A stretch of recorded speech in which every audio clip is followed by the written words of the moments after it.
পাক সেনাবাহিনীতে গণ ইস্তফার খবর পাওয়া যাচ্ছে। লড়াইয়ের আগেই যখন অতিক্রান্ত ভারতের সহ্য সীমা, তখন পাক বাহিনীতে গণ ইস্তফা। অফিসার থেকে সাধারণ সুবেদার ইস্তফা, লম্বা লাইন, ভাঙছে বাহিনীর মনোবল, উদ্বিগ্ন পাক সেনা প্রধান।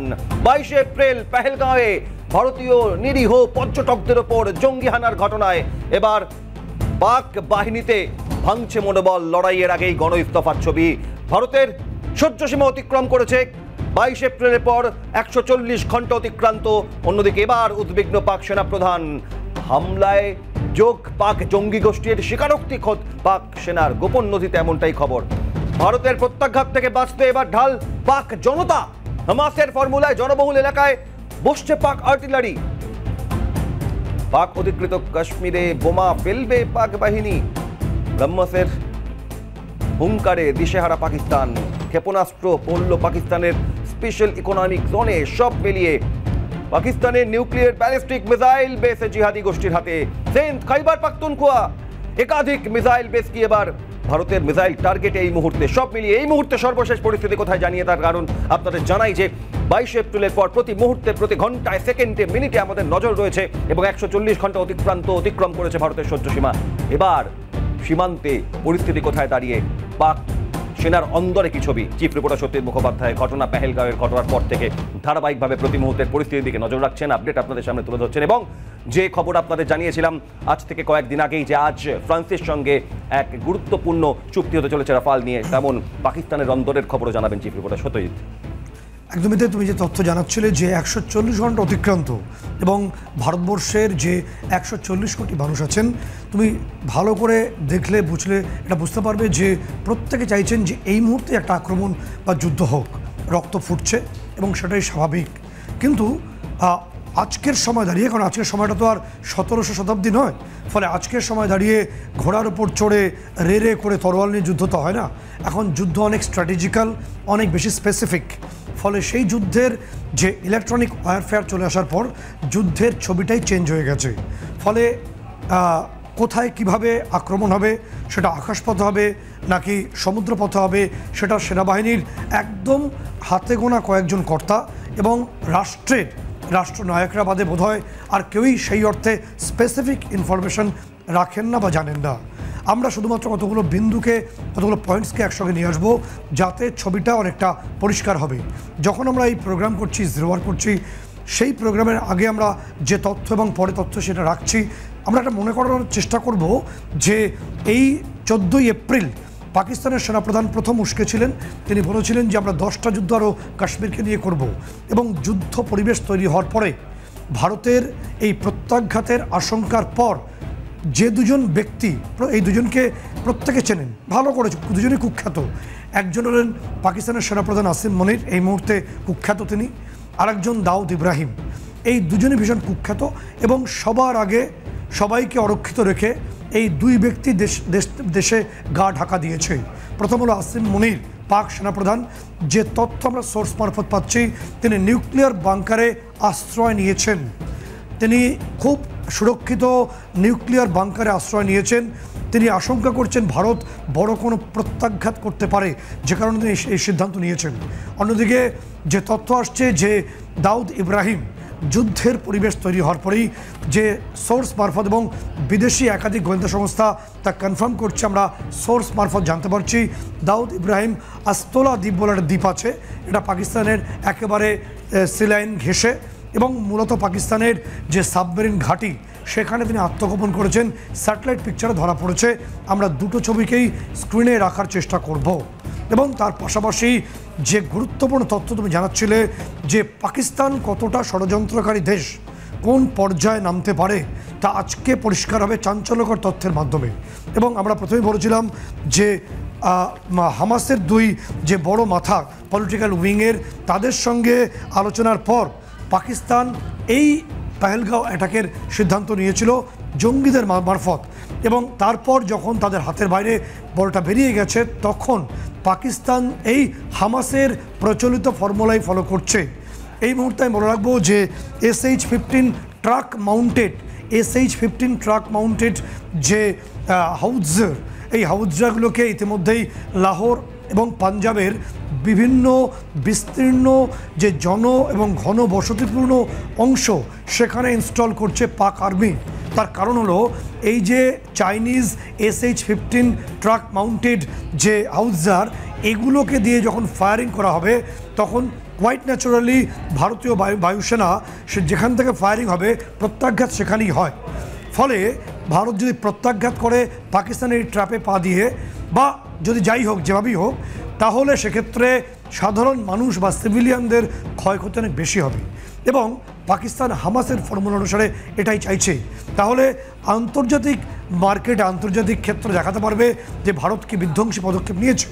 দ্বিতীয়ত যে তথ্য তা আরও ভয়ঙ্কর, যে আমরা জানতে পারছি যে সমস্ত চাইনিজ জেট ফাইটারগুলো পাকিস্তানের হাতে আছে সেগুলোকে এই মুহূর্তে পিওকেতে তারা ডিপ্লয় করেছে এবং এই ডিপ্লয়মেন্টের কারণ হলো যে পাকিস্তান রাতের অন্ধকারে তাদের ফাইটার জেটের মাধ্যমেই পাক অকুপাইড কাশ্মীর, পাক অধিকৃত কাশ্মীরের নীলম ভ্যালি বা বিস্তীর্ণ অংশে তারা গোলাবর্ষণ করবে, বোমাবর্ষণ করবে, এরকম গোপন প্ল্যানিং ইতিমধ্যেই গোয়েন্দারা জানতে পেরেছেন এবং এই বোমাবর্ষণ করার পরিপ্রেক্ষিতে মৃত্যু হবে সেখানকার সাধারণ কাশ্মীরি নাগরিকদের, অধিকৃত কাশ্মীরি নাগরিকদের, কারণ লঞ্চ প্যাড থেকে জঙ্গিদের আগেই তারা সরিয়ে নিয়ে যাচ্ছে।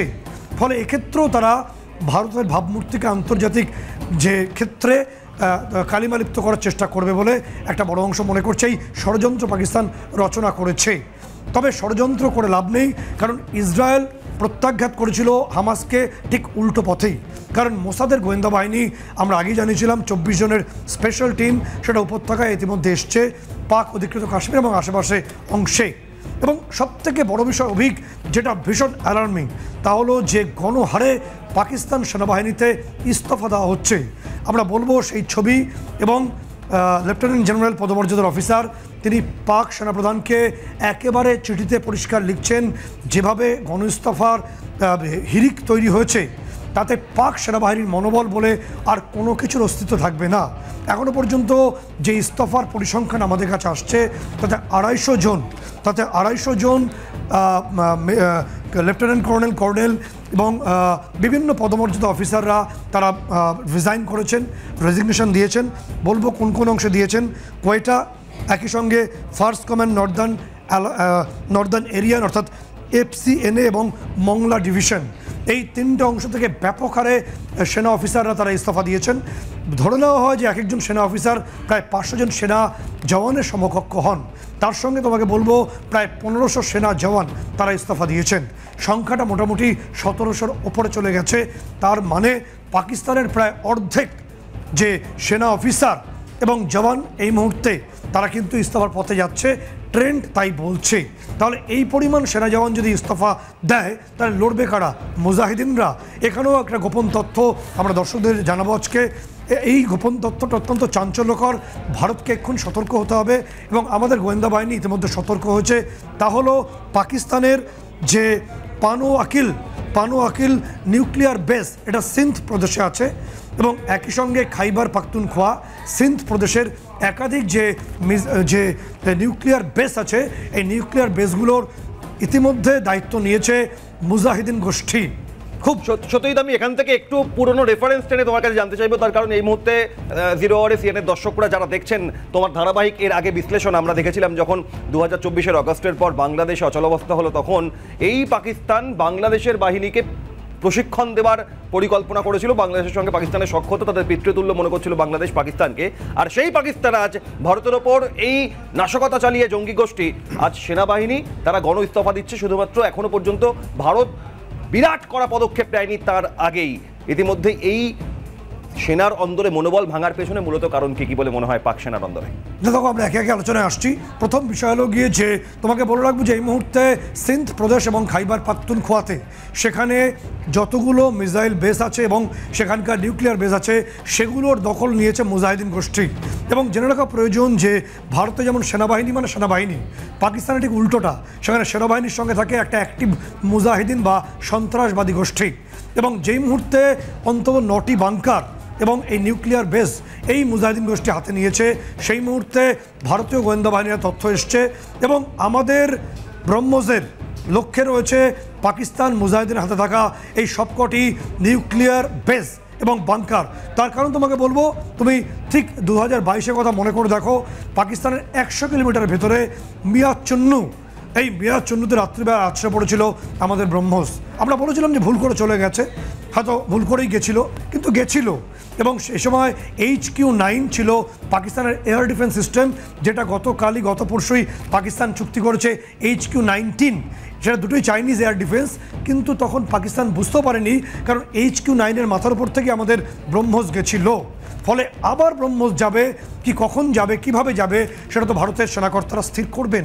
তোমাকে বলে রাখবো যে আমাদের যে ক্যারিয়ার ব্যাটেল গ্রুপ CBG থেকে, INS বিক্রান্ত থেকে এবং অন্যান্য ডেস্ট্রয়ার থেকে নিদেন পক্ষে 6টি ব্রহ্মোস আমরা চার্জ করেছি, যেটা নির্দিষ্টভাবে পাকিস্তানের করাচি বন্দর, গদর বন্দর সংলগ্ন যে স্পেশাল ইকোনমিক জোন আছে তার মধ্যে আছড়ে পড়েছে। এরপরই আতঙ্ক জাগে, যে প্রশ্ন তুমি করছিলে, এরপরই ব্যাপক আতঙ্ক তৈরি হয় পাক সেনাবাহিনীর মধ্যে, যে ভারতের এই ব্যাপক মিসাইল যেগুলো আছড়ে পড়েছে পাকিস্তানের স্পেশাল ইকোনমিক জোনের মধ্যে, এবং পাকিস্তান একটা উত্তর দিতে পারেনি। একই সঙ্গে তোমাকে বলে রাখবো যে পাকিস্তানের লিপা ভ্যালি, সেখানে পাকিস্তানের যে বিপুল পরিমাণ এই সামরিক অস্ত্র ভাণ্ডার মজুত করা হয়েছিল, সেগুলোকেও ইতিমধ্যে আমাদের ভারতীয় সেনাবাহিনীর তরফে ধ্বংস করে দেওয়া হয়েছে, গুড়িয়ে দেওয়া হয়েছে, নিকেশ করে দেওয়া হয়েছে। তুমি যে প্রশ্ন করছিলে আবিক, যে এরপরই সেনাবাহিনীর মধ্যে ব্যাপক আতঙ্ক তৈরি হয়, যে ভারত এখনও পর্যন্ত আমাদের আকাশসীমায় প্রবেশ করেনি, শুধুমাত্র ট্রেলার চলছে। অর্থাৎ তুমি দেখবে যে কোনো গ্রীষ্মকালই হোক, শীতকালই হোক বা বর্ষাকালই হোক, আসার আগে একটা পরিবেশ তৈরি হয়, তেমনই যুদ্ধের পরিবেশটা তৈরি হয়েছে। এখনও ভারত ফুল ফ্লেজড সেই দিকে এগোয়নি, ধীরে ধীরে হয়তো এগোবে, সেটা ভারতীয় সেনাকর্তারা এবং ভারতের রাষ্ট্রনায়করা স্থির করবেন। এবং যে বিষয়টা আসছে যে এরপরই গণহারে, অর্থাৎ মৃত্যু ভয় তো সবারই আছে, যে কারণে পাকিস্তানের সেনাপ্রধান নিউক্লিয়ার বাংকারে আশ্রয় নিয়েছেন বলে আমরা তথ্য পাচ্ছি, যে কারণে ডন দাউদ ইব্রাহিম তিনি অ্যাস্ট্রোলা দ্বীপে গিয়ে আশ্রয় নিয়েছেন। এটা পাকিস্তানের সাবমেরিন ঘাঁটি বলে অনেকে জানেন। ফলে এই যে একে একে পাকিস্তানের, এবং একই সঙ্গে বিলাওয়াল ভুট্টো, তিনি গতদিন খুব বড় বড় কথা বলেছিলেন, ইতিমধ্যে তিনি এবং তার পরিবারকে নিয়ে তিনি বিদেশের পথে পাড়ি দিচ্ছেন।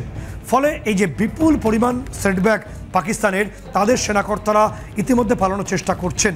তার সঙ্গে তোমাকে বলবো যে অত্যন্ত গুরুত্বপূর্ণ বিষয়, এতক্ষণ পর্যন্ত পাকিস্তানের তরফে প্রতিরক্ষামন্ত্রী তিনি বলেছেন, খোয়াজা আসিফ, তিনি বলেছিলেন কি, যে আমাদের প্রমাণ দিন আমরা দেখব। ইতিমধ্যে আমাদের হাতে এসে গেছে সেই গোপন ডকুমেন্ট, পাকিস্তান আর্মির 26শে এপ্রিল যে ডকুমেন্টটা তারা নির্দিষ্টভাবে রিলিজ করেছে, তারা ইনিশিয়েট করেছে সেই ডকুমেন্টে দেখা যাচ্ছে মেজর জেনারেল ফয়জল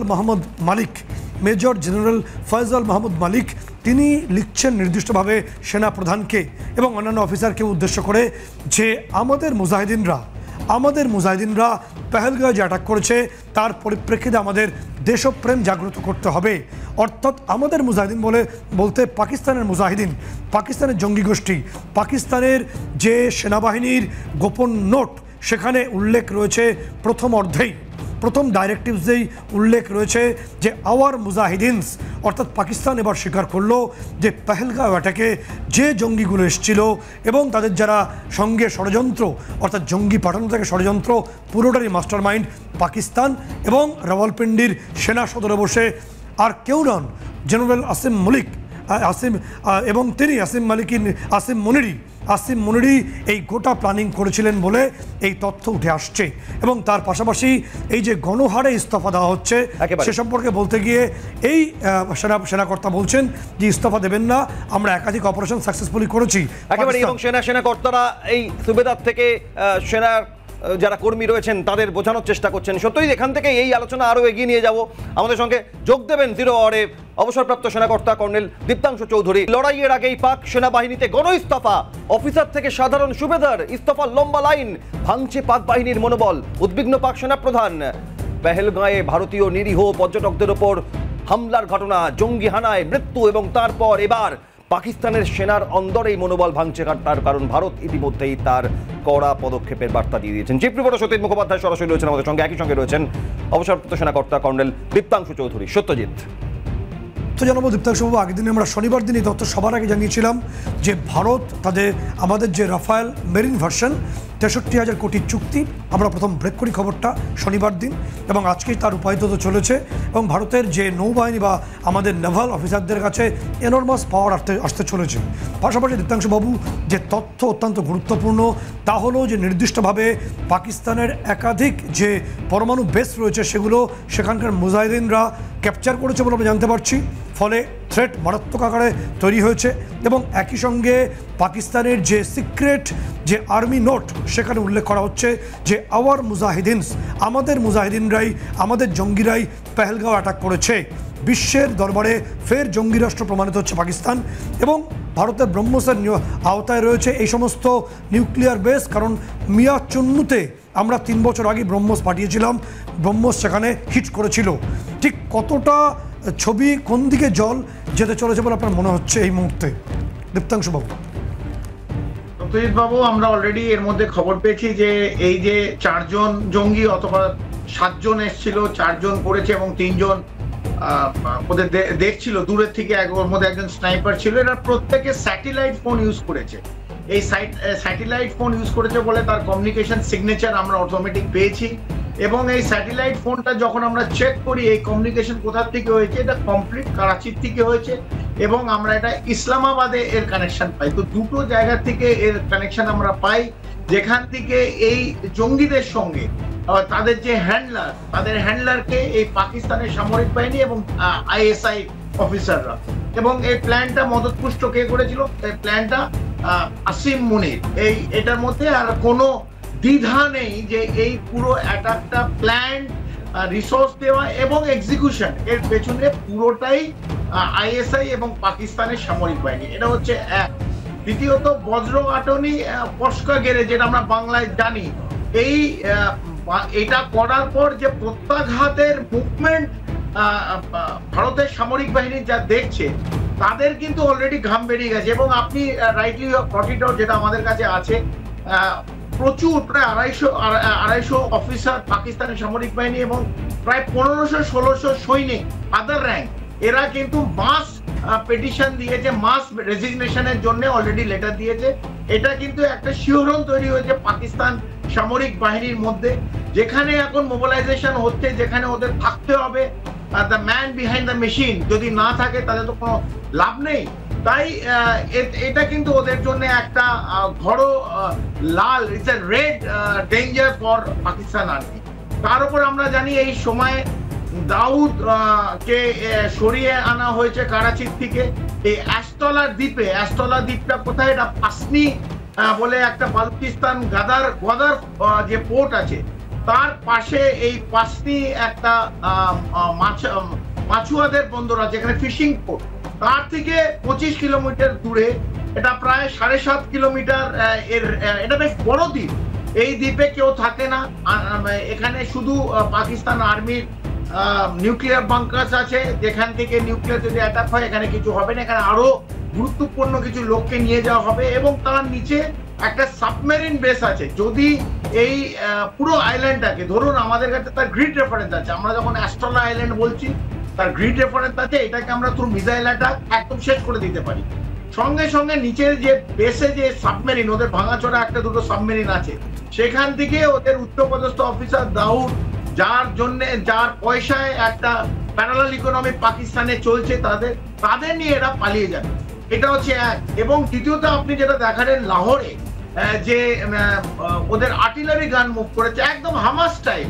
কি করছে যে ঘন বসতির মাঝখানে এই গান পজিশন জেনারেলি আইবির আশেপাশে অথবা LOCর আশেপাশে হয়, কিন্তু এরা কি করছে, যেখানে ঘন বসতি লাহোরে সাধারণ পাকিস্তান নাগরিক, মহিলা, বাচ্চা যেখানে থাকে বাড়ি, সেই জায়গায় এই গানগুলো পজিশন করছে। তাতে কি একটা দুটো ওরা গোলা ছুড়বে, এবং এটা অ্যাটাক হবে টু অমৃতসর।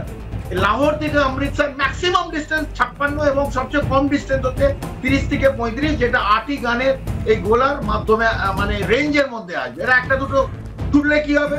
আমাদের অমৃতসর থেকে প্রায় 100-150টা fire unit, Bofors, missile, multi barrel rocket launcher, এরা যদি এই লাহোরের দিকে এই গ্রিডে যেখান থেকে আসবে দীপ্তাংশু, আপনি সঠিকভাবে ব্যাখ্যা দিচ্ছেন যে কিভাবে অ্যাটাক হতে পারে। আমরা একটা তথ্য জাস্ট 2 মিনিটে দেখাবো, সেটা হলো যে গত সন্ধ্যেবেলাতেই একটা গুরুত্বপূর্ণ বৈঠক হয়, সেটা ভারতবর্ষের বিদেশ মন্ত্রকের গুরুত্বপূর্ণ স্পেশাল টিম, তাদের সঙ্গে আফগানিস্তানের তালিবান কর্তৃপক্ষের আলোচনা হয়।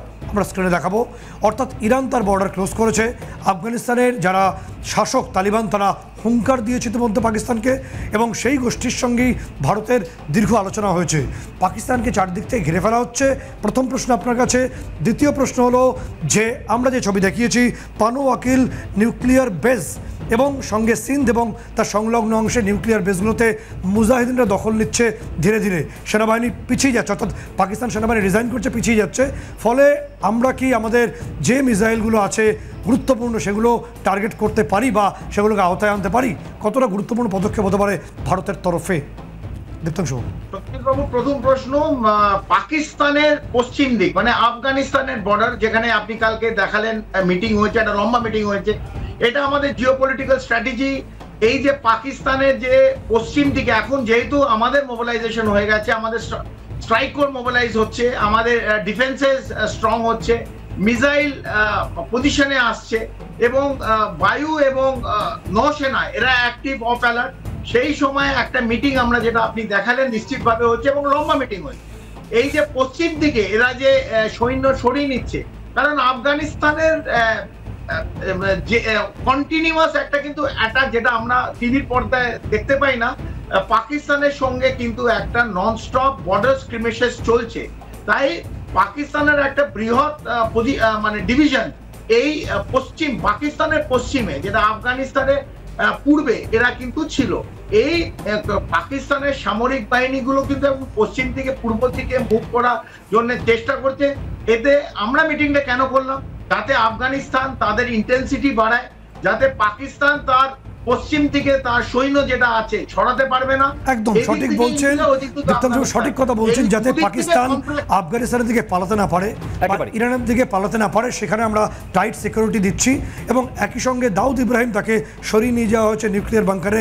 একই সঙ্গে সে দেশের সেনাপ্রধান আসিম মনির তিনিও কি নিউক্লিয়ার বাংকারে আশ্রয় নিয়েছেন, অনেকগুলো সোর্স তাই বলছে। ফলে পাকিস্তানের সেনাবাহিনী এই মুহূর্তে রেজিগনেশন অ্যাটিটিউডে আছে, পিছিয়ে যাচ্ছে। কতটা তারা পেছোতে পারে এবং ভারতবর্ষের ঠিক পদক্ষেপ কী হতে পারে তা হয়তো সময় বলে দেবে। একেবারে এবং এই পরিস্থিতির দিকে আমাদের নজর থাকবে। অনেক ধন্যবাদ কর্নেল দীপ্তাংশু চৌধুরীকে, অনেক ধন্যবাদ চিফ রিপোর্টার সত্যজিৎ মুখোপাধ্যায়কে। 6 দিন 140 ঘন্টা অতিক্রম করেছে ভারতের সহ্য সীমা। তাই প্রতি মুহূর্তে এবার সীমান্তে এবং পাকিস্তানের অন্দরে কি খবর আপডেট নিয়ে আসবো আপনাদের সামনে। আপাতত 0 এখানেই শেষ করছি। খবরে থাকুন, সঙ্গে রাখুন, খেয়াল করবেন।